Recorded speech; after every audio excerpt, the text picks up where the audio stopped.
Hari ini kita akan berbicara tentang kembali kepada Tuhan. Minggu lalu kita berbicara tentang bagaimana Yunus dipanggil kan? Dan kemudian Yunus kabur kemana? Ke Hong Kong kan? Nah, jangan lihat kiri kanan. Pastor Edmund khotbah yang pertama mengatakan setiap kita ada sedikit Yunus, saudara.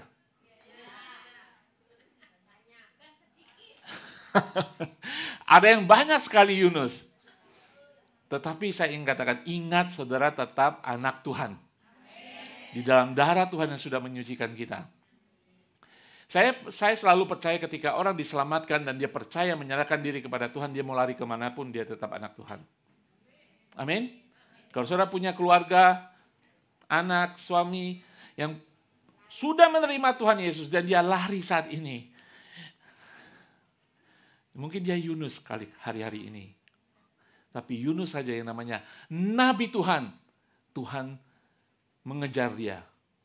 Saudara-saudara tidak pernah bisa meninggalkan hadirat Tuhan. Saudara lihat Yunus. Yunus lari daripada hadirat Tuhan. Tetapi hadirat Tuhan, Tuhan sendiri datang kepada Yunus. Bedanya antara saudara datang hadirat Tuhan, menyembah Tuhan, saudara akan penuh sukacita kan? Ketika hadirat Tuhan mengejar saudara, saudara akan kelelahan, tertidur lelap, dan kemudian saudara kapok Tuhan. Ya.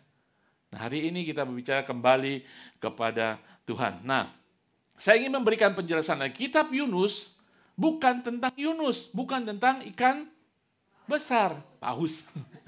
Tapi tentang Allah. Dikatakan dia kitab nabi, tetapi tidak ada nubuatan.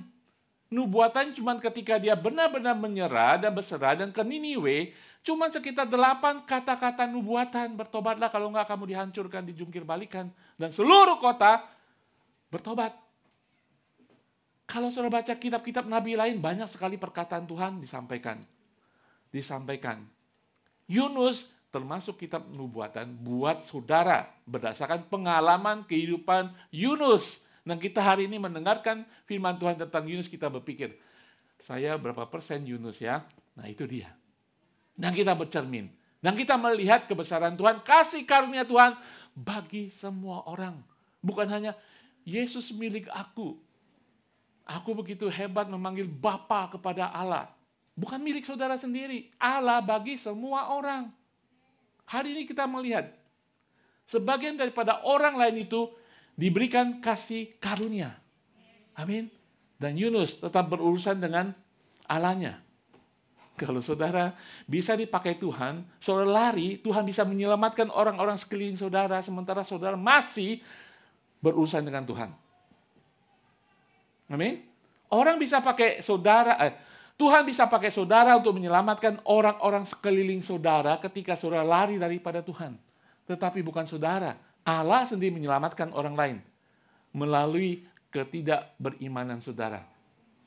Karena orang melihat Allah saudara yang luar biasa. Hari ini kita akan melihat itu semuanya.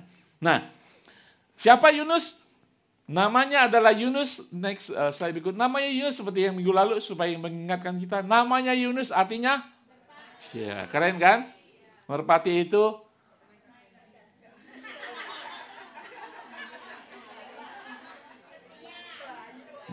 itu setia, lemah lembut, soft, lambang daripada Roh Kudus, betul? Seharusnya saudara bisa menggambarkan siapa itu Yunus. Dan bapaknya namanya Amitai, artinya setia. Ya kan? Bisa dibayangkan Yunus itu seharusnya orang yang lemah lembut, penuh belas kasih kepada banyak orang, kepada orang sekelilingnya dan kepada Tuhan. Karena bapaknya adalah setia. Betul? Dan Yunus mengaku sendiri siapa dia? Aku seorang Ibrani. Aku takut akan Tuhan, Yahweh. Dalam bahasa lain, aku menyembah Yahweh. Oke? Dan Allah Elohim yang mempunyai langit, yang telah menjadikan lautan dan daratan. Dia mengatakan Allah dia, Yahweh Elohim itu menciptakan lautan. Pada saat itu dia di kapal sedang dalam badai. Dia tahu persis siapa Allahnya. Cuman mungkin seperti kita tahu Yesus Kristus sudah menyelamatkan kita. Yesus itu baik, pelaku mukjizat, penyembuh kita. Tetapi kita kabur dari Tuhan. Maksudnya kita tidak setia, kita tidak taat. Lihat saya, jangan lihat kiri kanan. Ada di antara kita? Dalam masa kehidupan kita, kita akan seperti itu.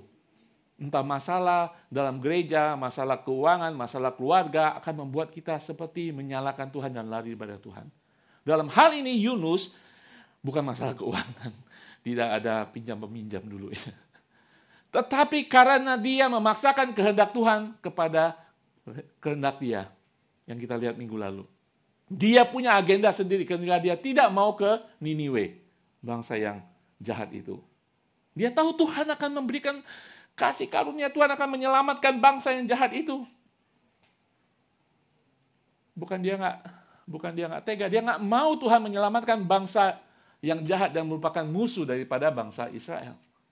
Dia memaksakan kehendak Tuhannya karena dia tahu persis karakter Tuhan yang penuh belas kasihan.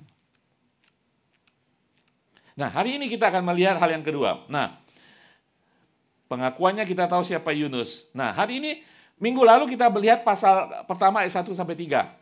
Hari ini kita akan melihat ayat-ayat selanjutnya sampai ayat 16. 4 sampai 16. Nah, ayat 1 ada panggilan Tuhan.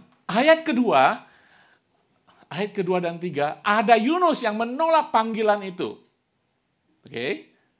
Kalau hidup saudara ada panggilan Tuhan, dan kemudian ayat 2 dan 3 saudara apply dalam kehidupan saudara-saudara seperti Yunus, lari dari panggilan Tuhan. Dan kemudian ayat 4 sampai ayat 16 adalah buat saudara. Apa itu? Badai. Badai kehidupan. Badai dalam apa yang kita lakukan. Hari ini kita belajar.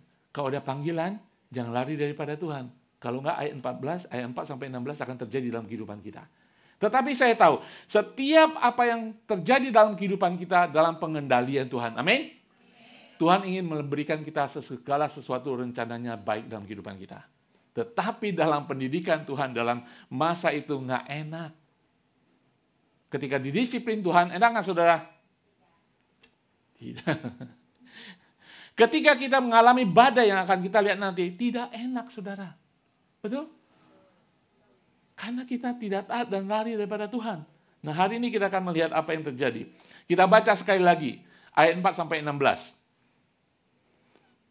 Supaya saudara mengalami badai, tanda petik, saat ini kita baca bergantian. Ayat 4 saudara yang ganjil. Tetapi Tuhan menurunkan angin ribut ke laut, lalu terjadilah badai besar sehingga kapal itu hampir-hampir terpukul hancur.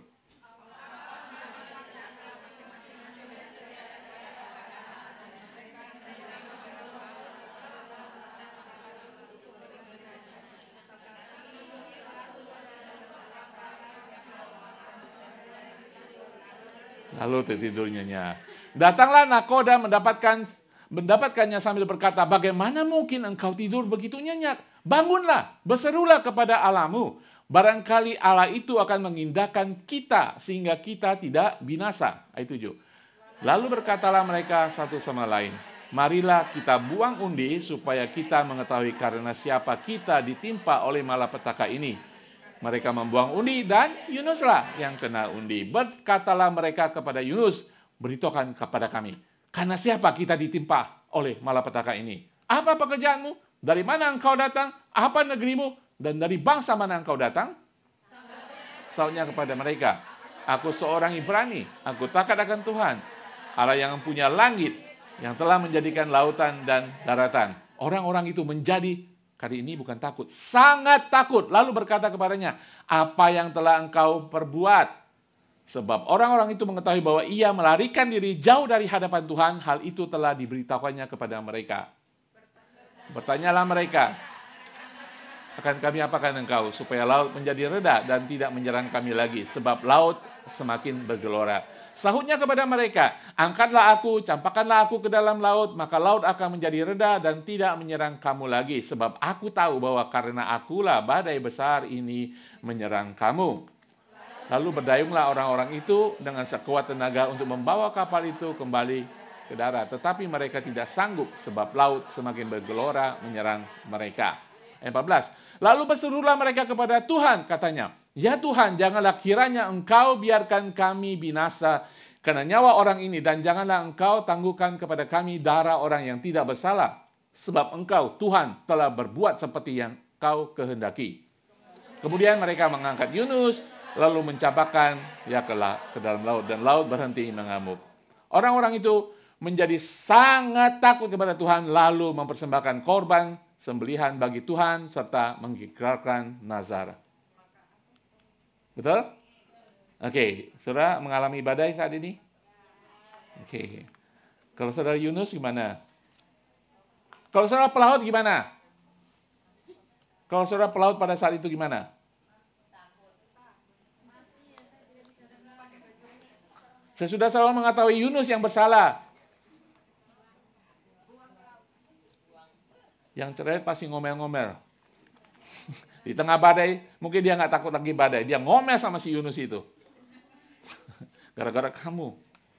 Gara-gara satu orang kita semua mengalami badai. Betul? Tapi saya katakan, ada rencana Tuhan di dalam badai ini. Nah, saudara, ayat keempat tadi mengatakan, balik lagi ke 4. Tetapi, kalau ada kata tetapi, berarti ada sesuatu yang berbalikan. Karena Yunus lari daripada Tuhan, maka Tuhan datang untuk mengejar Yunus. Tuhan datang untuk memberikan pelajaran kepada Yunus. Yunus lari daripada hadirat Tuhan. Tetapi Tuhan menurunkan angin ribut ke laut, lalu terjadilah apa? Badai besar, sehingga kapal itu hampir-hampir terpukul hancur. Kalau Tuhan ada di sana, menyebabkan badai, berarti hadirat Tuhan ada di sana, kan? Ya kan? Berarti Yunus lari dari hadirat Tuhan, Tuhan mengejarnya di dalam hadiratnya. Nggak enaknya Tuhan menyebabkan badai untuk mendisiplin dan mengajar Yunus. Saudara bisa belajar hari ini dalam ayat ini. Kalau ada badai dalam kehidupan saudara, ada masalah dalam kehidupan saudara, berarti Tuhan ada. Karena Tuhan menyayangi kita semuanya. Jangan salah orang kiri kanan. Mungkin saudara berdosa, bersalah di hadapan Tuhan, lari dan tidak taat kepada Tuhan. Ketika ada badai masalah dalam kehidupan kita, ingat Tuhan sedang ada di dalam kehidupan saudara. Yang nggak enaknya Tuhan mendatangkan badai. Yang kita mau kan berkat Tuhan, kan? Selalu yang baik daripada Tuhan. Badai ini bukan sesuatu yang jelek, tetapi mendidik Yunus. Karena di sana ada tangan Tuhan yang menyebabkan badai memang tidak enak, tetapi ada Tuhan di sana. Kalau badai terjadi dalam kehidupan kita, memang karena bisa dosa dan segalanya itu. Tetapi bisa juga, tanpa salah saudara, tanpa dosa saudara, terjadi badai. Apa yang terjadi? Tuhan sedang ingin memurnikan iman saudara. Sedang mengupgrade saudara. Dan ingat, ketika tidak ada apa-apa, tiba-tiba ada masalah dalam kehidupan saudara, ingat, ada rencana Tuhan di hari yang akan datang. Besar kehendak Tuhan dalam kehidupan saudara. Jadi selalu saudara, badai itu bukan sesuatu yang akan membunuh kita, mencelakakan kita. Betul? Karena Tuhan tidak punya rencana yang jahat. Segala sesuatu, mungkin dimulai dengan badai, dengan kebodohan kita, mungkin bukan kebodohan kita, terjadi badai kehidupan kita, tetapi selalu untuk kebaikan kita. Amin? Oke, kita kembali kepada Yunus. Setiap kita ada sedikit Yunus, betul? Oke. Puji Tuhan, kita belajar hari ini. Yunus 1:4-16 mengajarkan kita tentang badai. Tadi kita sudah baca semuanya, itu badai kan? Betul ya? Badai semuanya. Jadi badai hari ini kita akan belajar 3 hal. Nah sebenarnya badai besar ini mengajarkan kita bahwa pengendalian Tuhan atas rencananya. Pernyataan Tuhan bahwa setiap manusia akan berteguh lutut di hadapannya. Betul? Bahwa itu adalah demonstrasi Tuhan akan kebesaran kuasanya. Jadi saudara, kalau mungkin saudara melihat badai itu sebagai penghukuman dalam kehidupan saudara, terima. Lalui itu. Dan Tuhan akan menyertai saudara dalam badai itu. Amin. Dan saudara akan keluar dengan iman yang berbeda, manusia yang berbeda. Amin. Enak gak ikut lewatin badai? Nggak enak kan? Kalau saya ada typhoon di Hong Kong, banyak orang Hong Kong, enak, nggak usah kerja. Kalau saudara ada badai, harus kerja di rumah.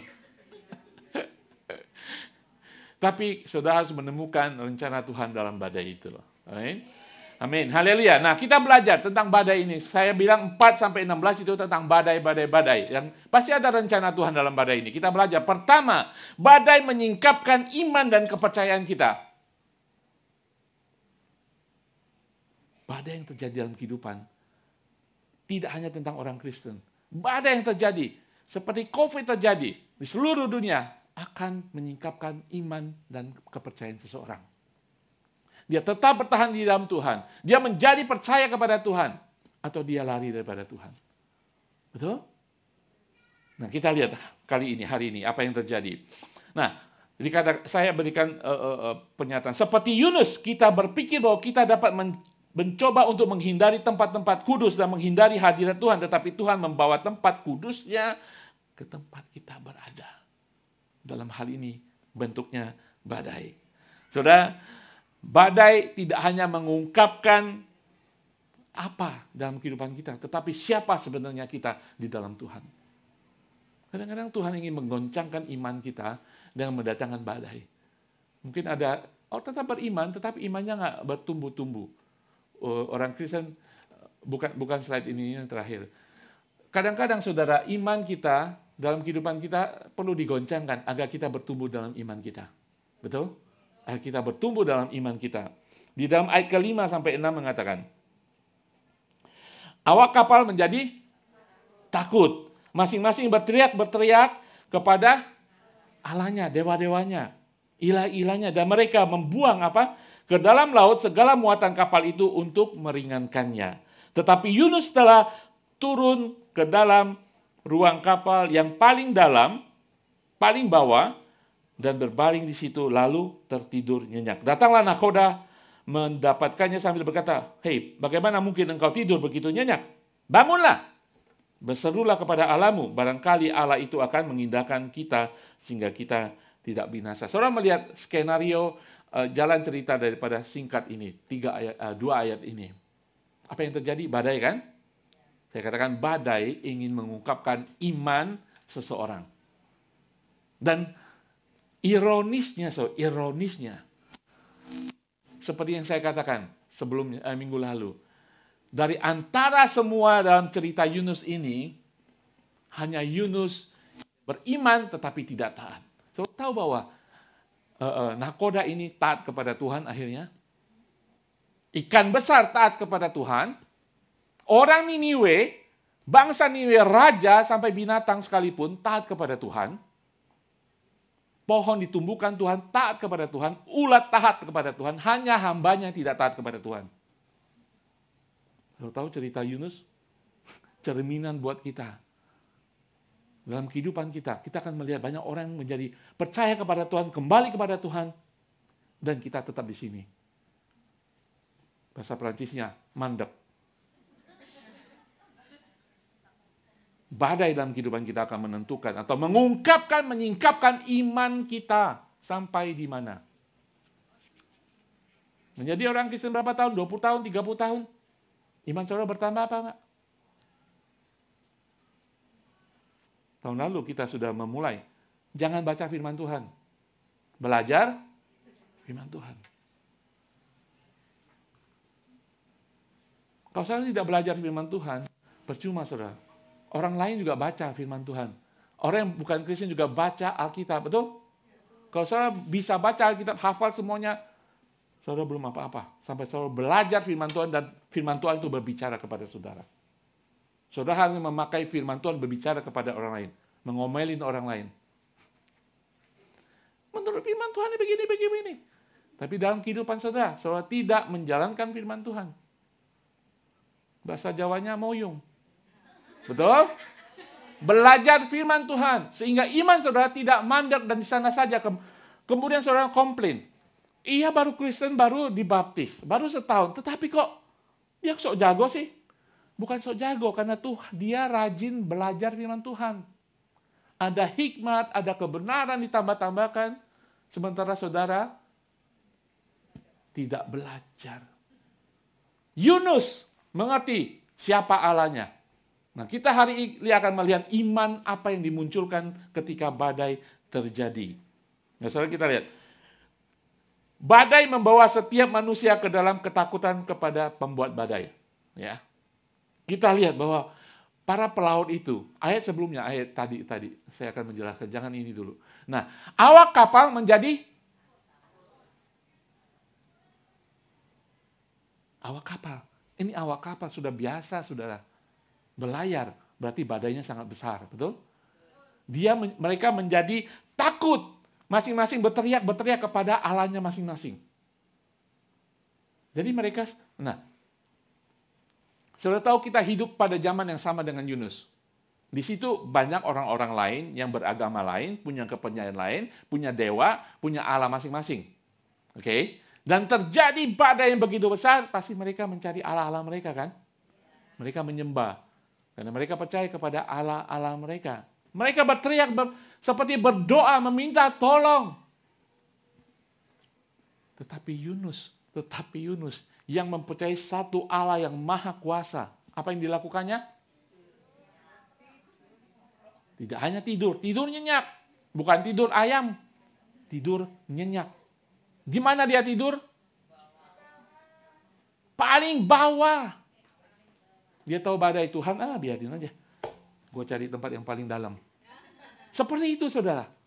Dia tahu ketika badai terjadi, dia tahu dari awal bahwa dia yang bersalah. Kita baca selanjutnya berikutnya kan. Dia tahu bahwa dia yang bersalah. Dia tahu Allah sedang mengejar dia. Dia tahu. Beriman harus ditunjukkan kepada ketaatan kita. Betul?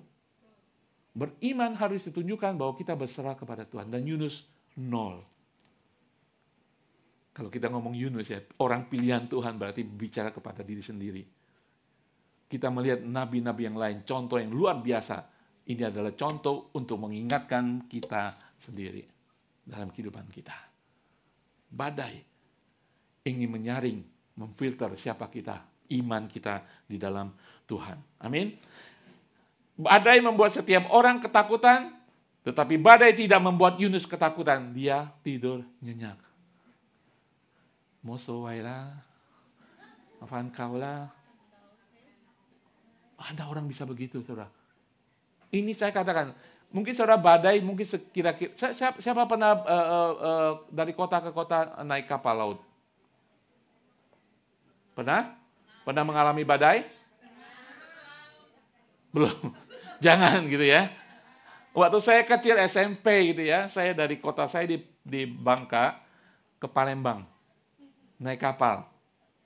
Tahun berapa itu? 30 tahun yang lalu. SMP 40 tahun yang lalu. Saudara bisa bayangkan model kapal apa kan? Kapal nggak terlalu besar, terbuat dari kayu semuanya.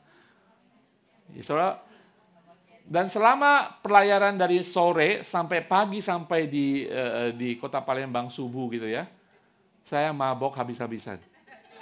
Muntah habis-habisan sampai sudah tidak ada yang bisa dimuntahkan. Kalau usus bisa keluar, dia usah keluar masuk lagi. Karena kapal dan kemudian ombaknya dan sebagainya. Goyang-goyang semuanya. Saudara, apa yang terjadi sini? Saya ingin menggambarkan badai yang begitu besar. Seorang nakoda yang sudah biasa jalur pelayaran itu, dia ketakutan. Tetapi Yunus tidur begitu saja.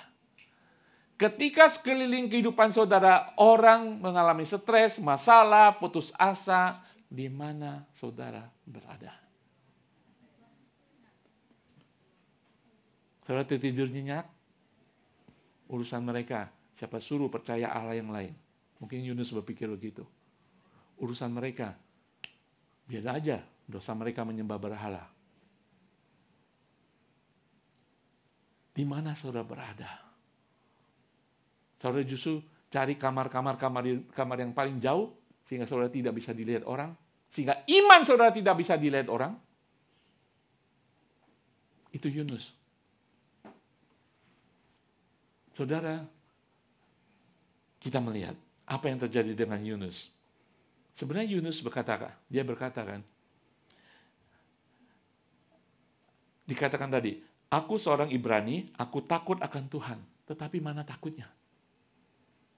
Semua orang orang kafir sekalipun di nakoda, semua penghuni kapal itu orang kafir, takut akan sesuatu yang menyebabkan badai. Sesuatu yang menyebabkan badai. Yunus tidak takut. Dia tidak takut akan kesalahannya. Dia tidak takut akan ketidaksetianya kepada Tuhannya. Dia tidur nyenyak.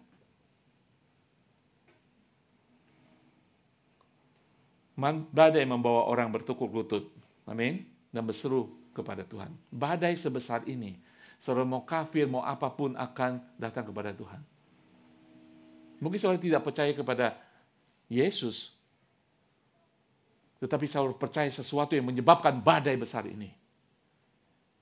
Timbul iman, timbul ketakutan. Mungkin dimulai dengan takut. Tetapi kita akan melihat apa yang terjadi. Saudara tahu bahwa ketika ayat 6 mengatakan, nakoda datang kepada Yunus. Mungkin semua orang sudah ada persekutuan doa antar suku, antar bangsa di atas. Semuanya berseru kan? Semua berdoa. Dia kepada Allah A, Allah B, Allah C, Allah D.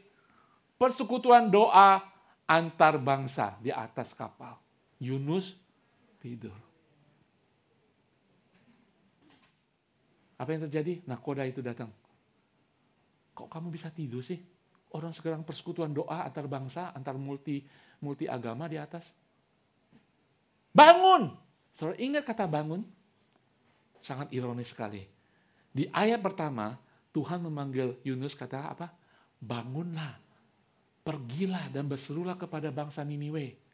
Kali ini, nakoda kapal yang menyuruh Yunus yang tertidur untuk bangun. Kata yang sama. Saudara, jangan sampai. Orang tahu saudara Kristen, tapi orang belum percaya. Bangun ke gereja. Malu nggak saudara? Pernah saudara?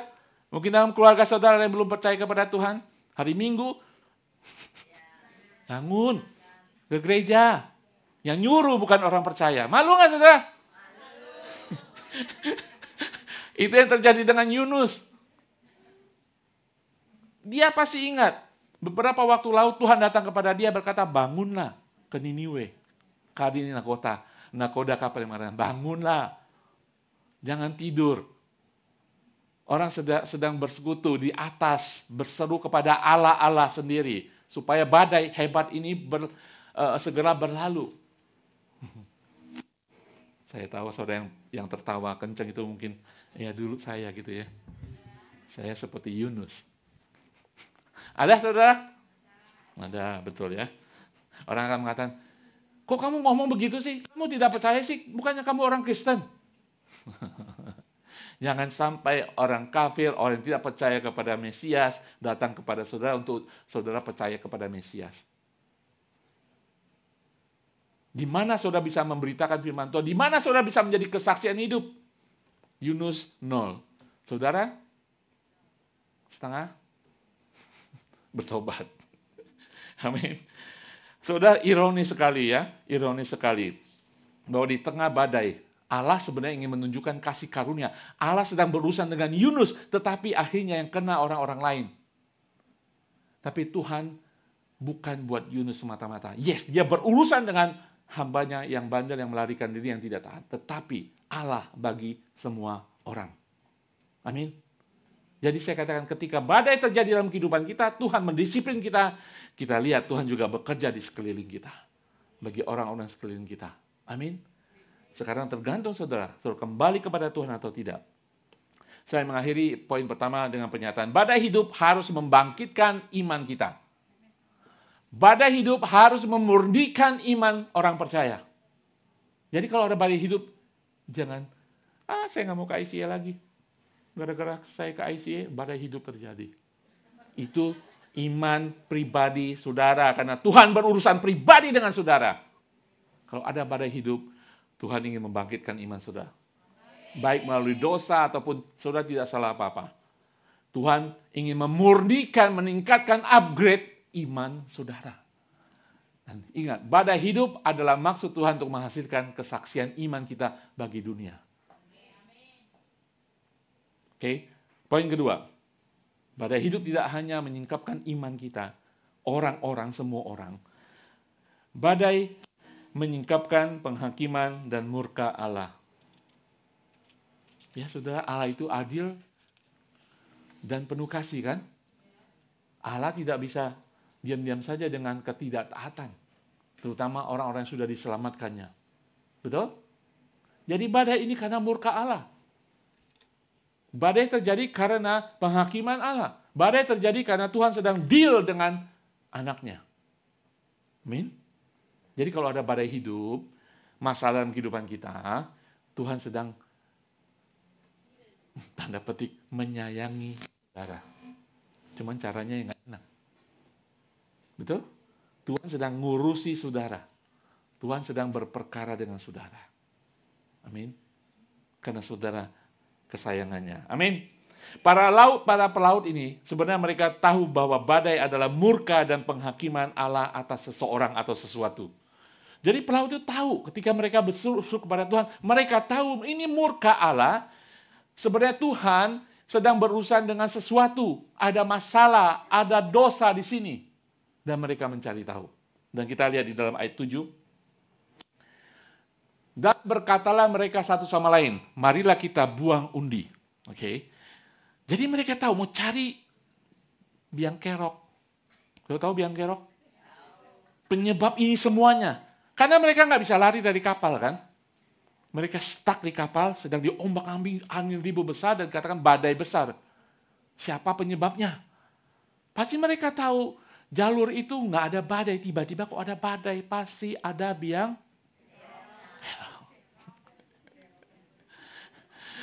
Ini cara orang dunia. Lalu berkatalah mereka satu sama lain, marilah kita buang undi. Cara mereka kan? Supaya kita mengetahui karena siapa kita ditimpa oleh malapetaka ini. Dikocoklah undi, mereka membuang undi, dan pastilah karena Yunus kan, ya Yunus lah tanpa ngomong pun Yunus tahu pasti gue lah, betul kan? Pasti gue lah, kena Yunus. Berkatalah mereka kepadanya, beritahukan kepada kami. Saya bisa membayangkan mereka begitu marah karena siapa kita ditimpa oleh malapetaka ini. Langsung diinterogasi. Apa pekerjaanmu? Dari mana engkau datang? Apa pekerjaanmu? Kamu korupsi ya? Kamu menyalahgunakan dana? Dari mana engkau datang? Apa negerimu? Dari Poso. Dari bangsa manakah engkau datang? Indonesia.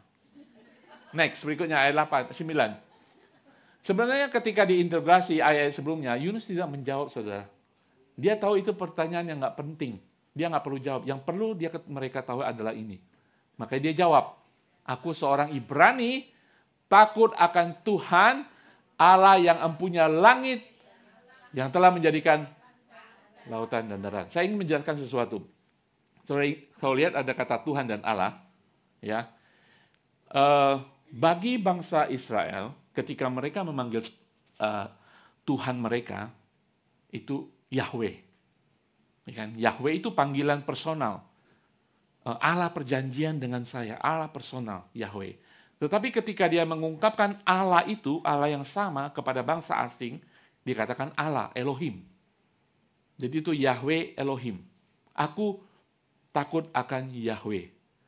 Terus dia katakan, Elohim yang empunya langit, yang telah menjadikan lautan yang bergelora saat ini, dan daratan. Oke? Nah, saudara, kalau saudara bagian daripada bangsa Timur Tengah pada waktu itu di sana, saudara akan tahu cerita siapa Allah orang Yahudi. Saudara mengerti, kalimat ini bukan terjadi begitu saja. Ketika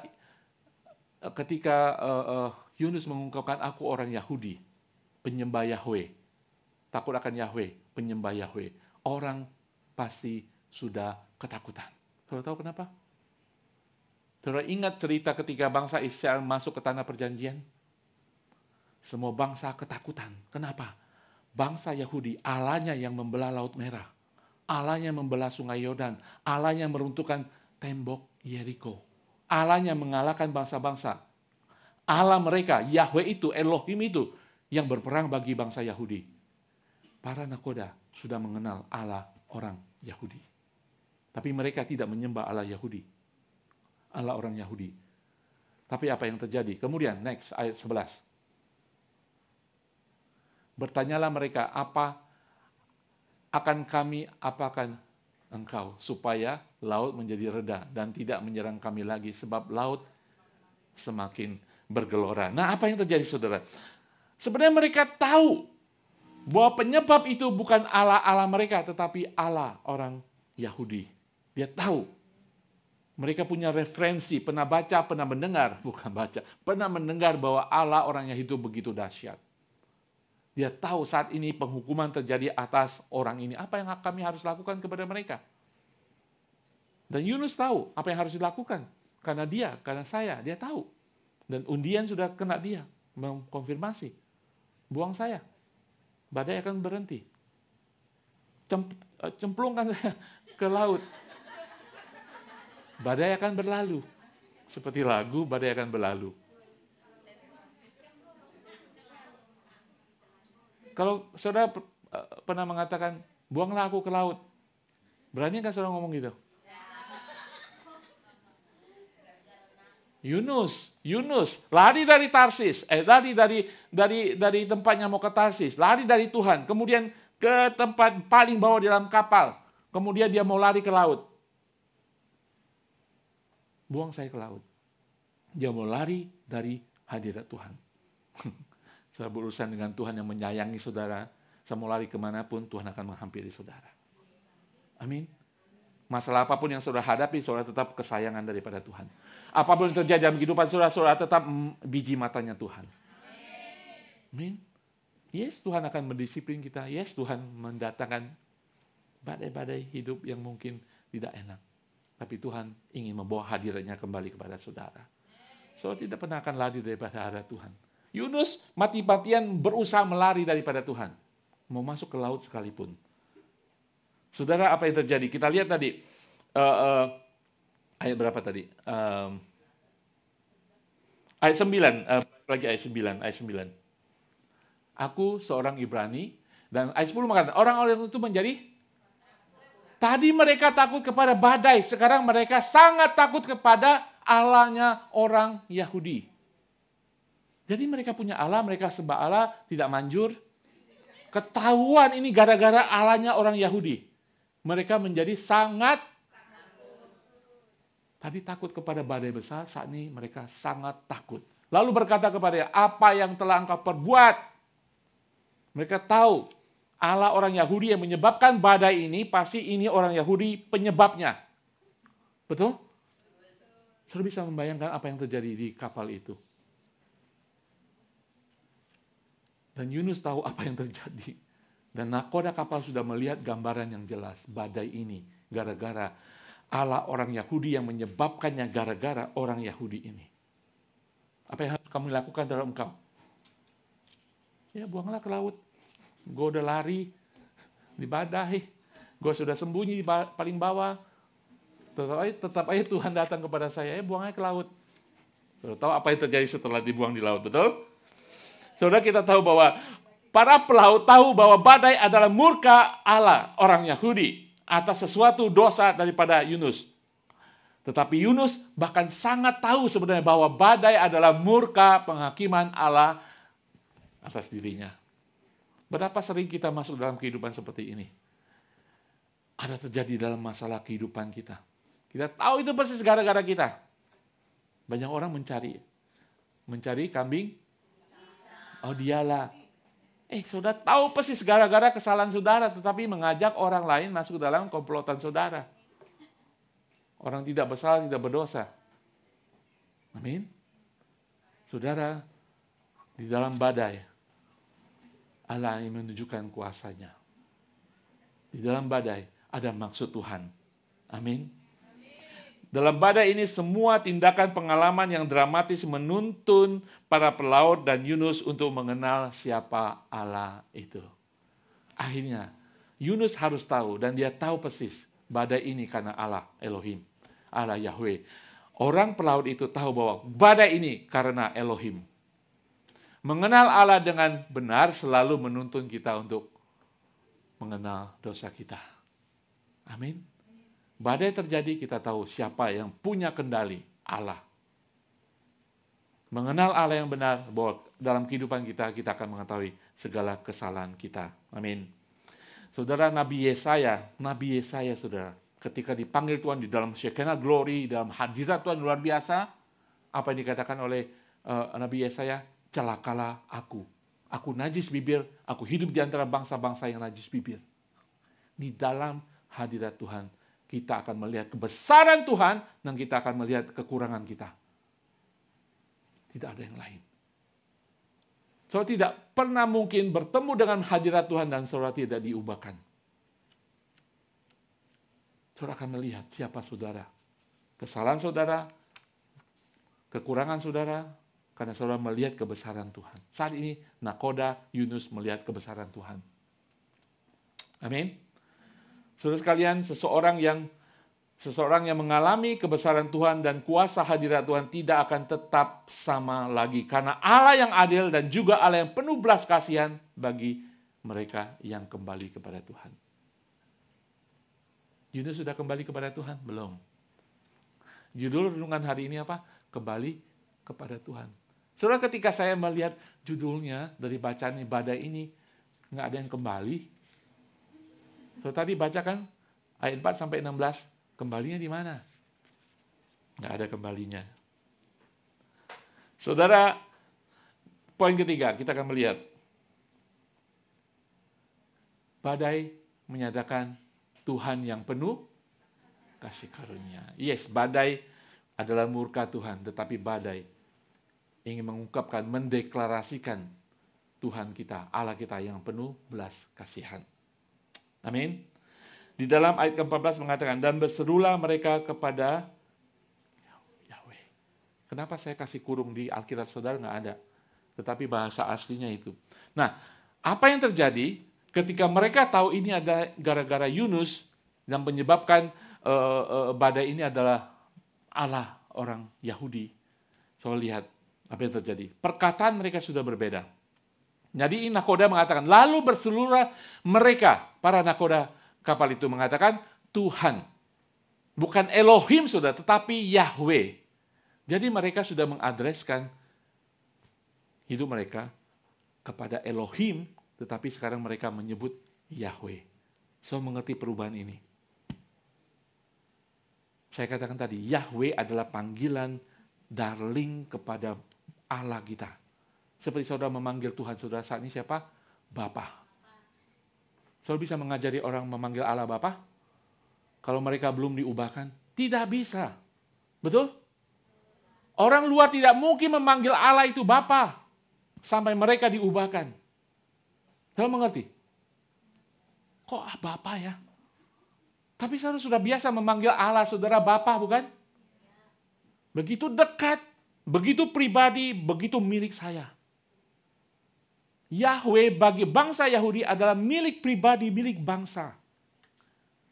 Tidak boleh dibagikan. Bagi Yunus tidak boleh dibagikan. Yahweh adalah milik umat pilihan. Eksklusif. Makanya Yunus nggak mau ke Niniwe. Kalau saudara menganggap Bapa, Allah Bapa saudara milik saudara sendiri, saudara seperti Yunus. Memang kita tidak bisa mengubahkan orang memanggil Bapa sampai mereka mengalami sesuatu dalam kehidupan mereka.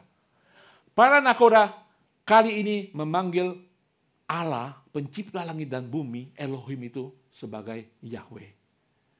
Lalu berserulah mereka kepada Yahweh katanya, ya Yahweh, janganlah kiranya engkau biarkan kami binasa karena nyawa orang ini. Janganlah engkau tangguhkan kepada kami darah orang yang tidak bersalah sebab engkau, Yahweh, telah berbuat seperti yang kau kehendaki. Saudara tahu ini adalah doa, permohonan kepada Allah ketika sudah dipulihkan kepercayaan mereka. Mereka tidak lagi memanggil Allah orang Yahudi, Elohim, tapi sebagai Allah pribadi mereka. Apa yang terjadi saudara? Mereka menerima belas kasihan Tuhan. Saya katakan badai mengungkapkan, menyatakan belas kasihan Tuhan. Dan para Nakhoda ini menerimanya. Menjadikan Elohim sebagai Allah pribadi, Yahweh. Kemudian mereka mengangkat Yunus, lalu mencampakkannya ke dalam laut, dan laut berhenti mengamuk. terbukti manjur. Siapa mau dicampakkan? Di Hong Kong banyak laut, di mana-mana pinggir laut. Yang sudah les renang sih oke aja. Kemudian orang itu kali ini menjadi sama. Sangat takut. Kenapa? Saudara, mereka melihat mujizat Tuhan terjadi. Sesudah Yunus ditampilkan, mereka nggak mikir lagi Yunus. Kemana Yunus tidak? Pokoknya sudah selesai, badai menjadi reda. Terbukti mujizat Tuhan terjadi. Walaupun mengorbankan Yunus. Saudara mengerti? Dan orang-orang itu menjadi sangat takut kepada Yahweh, lalu mempersembahkan korban sembelihan bagi Yahweh serta mengikrarkan nasar. Pertobatan terjadi. Ini bukan Kristen progresif, saudara sering dengar ya. Nah, ini iman progresif. Melihat kebesaran Allah pencipta langit dan bumi dan menemukan Yahweh dan melihat mukjizat Tuhan dan iman mereka yang dari berserah menjadi penyembahan. Dari kapal yang mungkin sudah mau hancur, kapal itu menjadi altarnya Tuhan. Penyembahan, korban, sembelihan. Mereka bernasar. Tidak disebutkan nasar apa. Tetapi terjadi pertobatan, terjadi keselamatan di sana. Mereka menyembah Yahweh. Amin, saudara. Badai bahkan mungkin melalui kita. Dalam kehidupan kita, kesalahan kita. Karena Allah mengasihi semua manusia.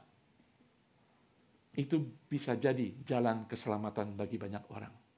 Lihat para nakoda ini diselamatkan oleh Tuhan. Amin, saudara.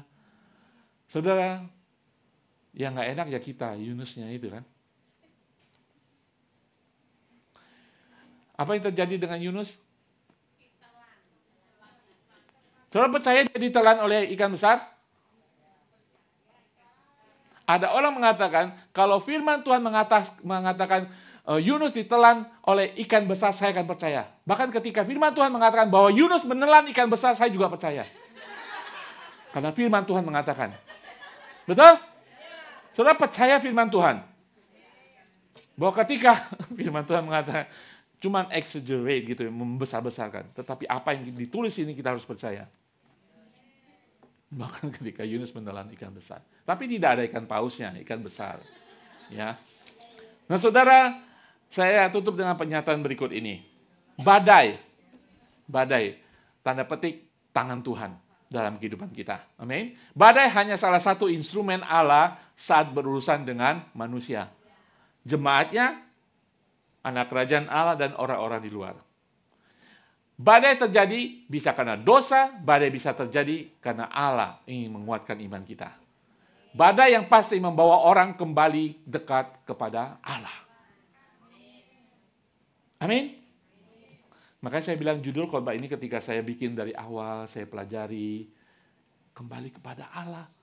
Ketika saya bahas semuanya, saya tahu siapa yang kembali kepada Allah. Para nakoda, penyembah berhala, orang kafir, kembali kepada Allah yang benar dan Allah yang hidup. Betul? Mereka menjadikan Allah itu sebagai Allah Bapa mereka, Yahweh mereka. Dan terjadi gereja di dalam kapal itu. Penyembahan terjadi. Persembahan terjadi. Dasar terjadi. Apa yang terjadi dengan Yunus? Apakah Tuhan menyayangi Yunus? Apakah Tuhan membawa Yunus kembali kepada Tuhan? Ayat ke-6, ayat 17. Ayat terakhir. Maka atas penentuan Allah. Dalam kitab Yunus saudara akan menemukan banyak sekali kata penentuan. Allah yang menentukan. Datanglah seekor ikan besar yang menelan Yunus dan Yunus tinggal di dalam perut ikan itu 3 hari, 3 malam lamanya. Di dalam makan apa ya? Di dalam enak nggak saudara? Di dalam terang benderang? Ada wifi nggak?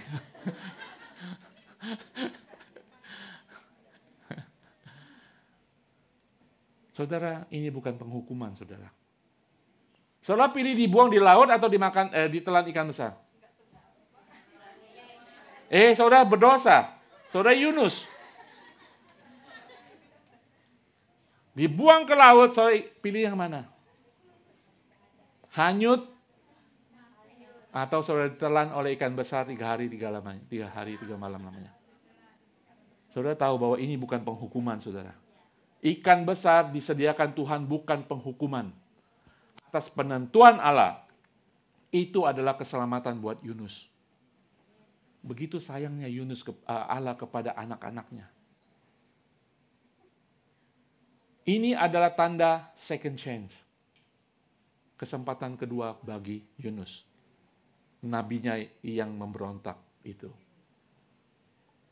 Jadi sebenarnya tidak hanya para nakoda kembali kepada Allah yang benar oleh penyelamatan daripada Tuhan, Yunus dibawa kembali kepada Allah. Second chance. Kalau kita bahas nanti minggu-minggu depan, kita lihat Yunus akhirnya mentaati perintah Tuhan. Betul? Akhirnya dia pergi ke Niniwe. Walaupun kita tahu, kitab Yunus ini tidak menunjukkan Yunus yang bertobat. So, baca pulang, percaya. Sampai akhir daripada 48 ayat terakhir, tidak menunjukkan Yunus yang bertobat. Karena dia kekeh. Kekeh tahu saudara? Keras hati, keras kepala, memaksakan segala kepada Tuhan. Maka saya bilang kitab Yunus untuk kita bercermin. Yunus, dari sisi lain Yunus, tidak ketaatan, Yunus saya. Tetapi kasih Tuhan dinyatakan buat Yunus. Tidak hanya pada Yunus. Sebenarnya Yunus mestinya tahu ya. Ketika disuruh ke Niniwe, dia tahu Allahnya itu punya belas kasihan untuk menyelamatkan Niniwe. Maka dia nggak mau ke sana. Sebenarnya dia sudah melihat sedikit potongan gambaran siapa Allah di perahu itu. Allah menyatakan belas kasihan kepada pelaut-pelaut itu. Nanti memang orang Niniwe bertobat, seluruh bangsa rajanya semuanya. Kehendak Tuhan pasti terjadi. Kasih karunia Tuhan masih berlaku dan akan terjadi bagi dunia ini. Tuhan ini memakai saudara, memanggil saudara, saudara mau lari kemana?